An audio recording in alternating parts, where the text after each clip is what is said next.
Dictation start होगा 5 second बाद।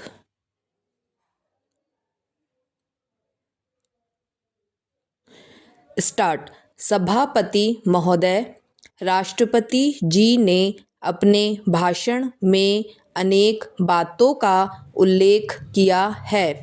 सबसे पहले उन्होंने देश पर हुए आक्रमण के बारे में सरकार की नीति को स्पष्ट किया है।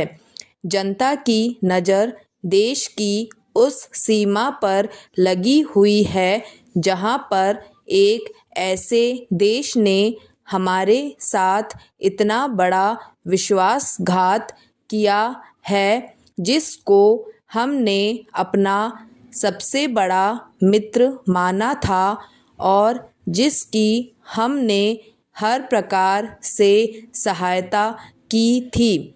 श्रीमान, आज देश के विभिन्न भागों से कई लोग यह मांग कर रहे हैं कि हमारी जिस भूमि पर उसने कब्जा कर रखा है, फौजी कार्यवाही के द्वारा उस पर अधिकार कर लेना चाहिए। इस संबंध में मैं अपने उन उत्साही साथियों के साहस और वीरता की तो प्रशंसा करता हूँ, लेकिन मैं उनकी बुद्धिमानी की सराहना नहीं कर सकता। इसका कारण यह है कि हमारे जिन नेताओं के कंधों पर आज देश के शासन और उसकी सीमाओं की रक्षा का उत्तरदायित्व है, वे बहुत सोच समझकर कोई कदम उठाते हैं और बहुत सोच समझकर शब्दों का प्रयोग करते हैं। वे जनता की निराशा और क्रोध की भावना से पूरी तरह परिचित हैं, लेकिन वे इस बात को भी जानते हैं कि एक शक्तिशाली तथा सिद्धांतहीन देश के साथ युद्ध छेड़ने से पहले हमें बहुत सोच विचार करना पड़ेगा। श्रीमान, हमारी वास्तविक सफलता का आधार तो हमारे देश के आर्थिक विकास पर ही निर्भर है और इसलिए राष्ट्रपति जी ने अपने भाषण में पंचवर्षीय योजना का भी उल्लेख किया है। इस देश में एक वर्ग ऐसा भी है जो बुनियादी तौर पर पंचवर्षीय योजनाओं के विरुद्ध है। इसके साथ ही साथ बहुत से लोग ऐसे भी हैं जिनको शिकायत है कि 2 योजनाएं आई और चली गई, किंतु हमारा देश उन्नति और विकास नहीं कर पाया है और लोगों के जीवन स्तर में कोई अंतर नहीं आ पाया है। मैं यह स्वीकार करने के लिए तैयार हूँ कि हमने इस अवधि में अपनी आशाओं के अनुकूल प्रगति नहीं की है, लेकिन इसमें कोई संदेह नहीं है कि देश आगे बढ़ा है और आने वाले वर्षों में वह और तेज़ी से आगे बढ़ेगा। इस संबंध में मैं बड़ी नम्रता के साथ रूस और अमेरिका की ओर इशारा करना चाहता हूँ, जो कि संसार के सबसे शक्तिशाली और साधन संपन्न राष्ट्र हैं। पैरा। जो लोग रूस का भ्रमण करके आए हैं, उनका कहना है कि पिछले 40 वर्षों के लगातार प्रयत्नों के बाद और कई योजनाओं को कार्यान्वित करने के बावजूद भी वहाँ की आम जनता का जीवन स्तर इतना ऊंचा नहीं हो सका है जितना कि पश्चिमी देशों का है।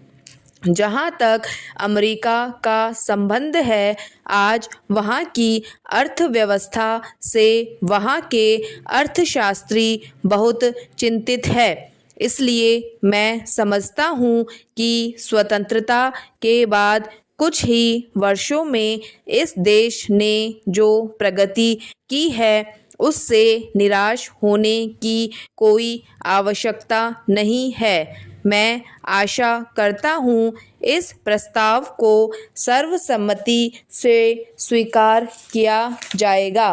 पैरा अध्यक्ष महोदय, मुझे खेद है कि सदन के सामने जो बिल पेश किया गया है मैं उसका समर्थन नहीं कर सकता। हम देखते हैं कि जहां तक भ्रष्टाचार को कम करने का प्रश्न है, अभी तक कानूनों के द्वारा उसमें विशेष सफलता नहीं मिली है। इसलिए देश में आम तौर से यह मांग की जा रही है कि ऐसे ठोस कदम उठाए जाएं जिनसे सब प्रकार के भ्रष्टाचार का उन्मूलन किया जा सके। मैं समझता हूँ कि इसी भावना से प्रेरित होकर प्रस्तावक महोदय ने यह बिल सदन के सामने रखा है। इस संबंध में मैं यह निवेदन करना चाहता हूँ कि केवल कानून बना देने अथवा कानूनों में संशोधन कर देने से ही भ्रष्टाचार का अंत नहीं हो सकता है। हम जनता में प्रचार करके तथा अपने व्यवहार द्वारा इस काम को और भी अच्छी तरह से कर सकते हैं। आज आवश्यकता इस बात की है कि समाज का जो ढांचा है उसमें परिवर्तन किया जाए।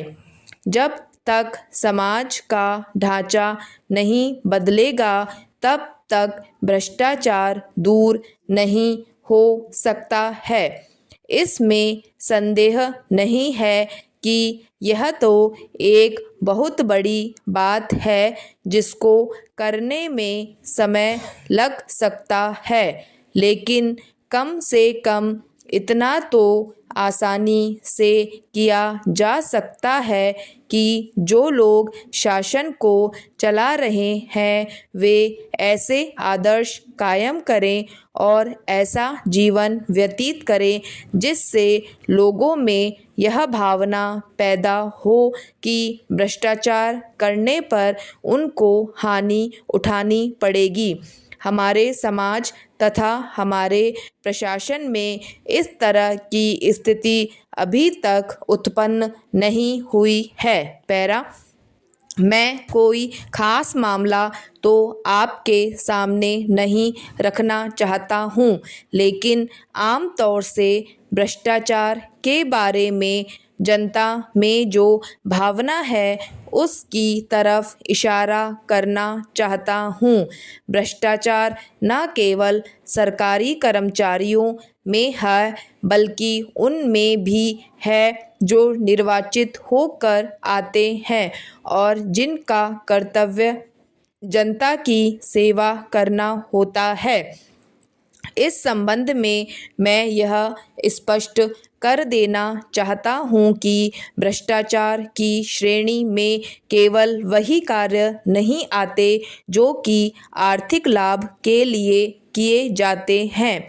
मेरे विचार में इसमें वे कार्य भी शामिल हैं जो दूसरी तरह के लाभ उठाने के लिए किए जाते हैं।